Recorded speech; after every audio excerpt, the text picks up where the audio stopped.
Assalamualaikum warahmatullahi wabarakatuh. Saya Ulfa Demianti Aris, NPM 091 058 041 9097 dari kelas B semester 6 Prodi Administrasi Publik. Baik, di sini saya akan menjelaskan materi kuliah dari mata kuliah Hukum Administrasi Negara, dosen pengampu Ibu Sundari SAP MAP. Yang pertama yaitu perlindungan hukum dalam bidang perdata. Pemerintahan dalam melaksanakan tugasnya memerlukan kebebasan bertindak dan mempunyai kedudukan istimewa dibandingkan dengan rakyat biasa. Oleh karena itu, persoalan menggugat pemerintah di muka hakim tidaklah dapat dipersamakan dengan menggugat rakyat biasa. Persoalan menggugat pemerintah ini dianggap sebagai salah satu bagian yang sulit dari ilmu hukum perdata dan hukum administrasi. Secara teoritis, Cronenberg memaparkan secara kronologis adanya 7 konsep mengenai permasalahan apakah negara dapat digugat di muka hakim perdata.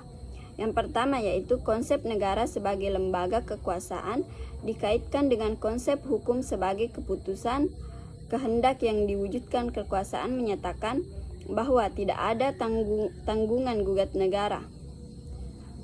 Kedua, konsep yang membedakan negara sebagai penguasa dan negara sebagai fiskus. Yang ketiga, konsep yang mengetegakkan kriteria sifat hak. Yang keempat, konsep yang mengetegakkan kriteria kepentingan hukum yang dilanggar. Yang kelima, konsep yang mendasarkan pada perbuatan yang melanggar hukum sebagai dasar untuk menggugat negara. Yang keenam, konsep yang memisahkan antara fungsi dan pelaksanaan fungsi.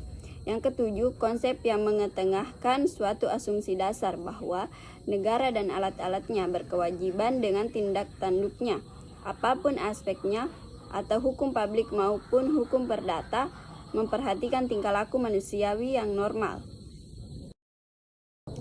Berkenaan dengan kedudukan pemerintah sebagai wakil badan hukum publik yang dapat melakukan tindakan-tindakan hukum dalam bidang keperdataan seperti jual beli, sewa menyewa, membuat perjanjian dan sebagainya. Perbuatan melawan hukum yang dilakukan oleh pemerintah tersebut secara khusus diatur dalam pasal 1364 KUH Perdata yang berbunyi, tiap perbuatan melanggar hukum yang membawa kerugian itu mengganti kerugian tersebut. Pada periode 1919, ketentuan pasal 1365 ditafsirkan secara sempit dengan unsur-unsur yang pertama, perbuatan melawan hukum, yang kedua, timbulnya kerugian, yang ketiga, hubungan kausal antara perbuatan melawan hukum dengan kerugian, dan yang keempat, kesalahan pada pelaku. Setelah tahun 1919, kriteria perbuatan melawan hukum adalah diantaranya yang pertama, mengganggu hak orang lain. Yang kedua, bertentangan dengan kewajiban si pelaku. Yang ketiga, bertentangan dengan kesusilaan. Yang keempat, bertentangan dengan kepatuhan, ketelitian, sikap hati-hati yang seharusnya dimiliki seseorang dalam pergaulan dengan sesama warga masyarakat. 2.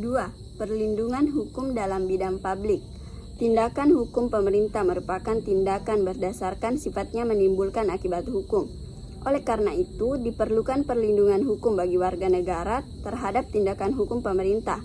Dalam rangka perlindungan hukum, keberadaan asas hukum umum pemerintah yang layak ini memiliki peranan penting dan memberikan kewenangan kepada administrasi negara untuk membuat peraturan perundangan. Yang pertama, tindakan yang dilakukan oleh pemerintah adalah keputusan dan ketetapan pemerintah yang bersifat sepihak.